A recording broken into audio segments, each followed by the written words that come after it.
حضرت سیدنا ابو ہریرہ رضی اللہ تعالی عنہ حدیث روایت کرتے ہیں کہ بنو سلمہ قبیلے کا ایک آدمی رسول اکرم صلی اللہ علیہ وآلہ وسلم کی خدمت میں حاضر ہوا اور عرض کی کہ آج رات میں سو نہ سکا، تو رسول اکرم صلی اللہ علیہ وسلم نے پوچھا کہ کیا وجہ ہے کہ تمہیں رات کو نیند نہیں آئی؟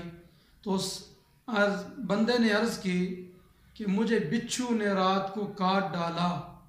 تو تاجدار کائنات صلی اللہ علیہ وسلم نے ارشاد فرمایا کہ اگر تو نے رات کو یہ کلمات پڑھے ہوتے، اعوذ بکلمات اللہ التامات من شر ما خلق، تو اگر اللہ تبارک و تعالی چاہتا تو تجھے کوئی چیز نقصان نہ دیتی۔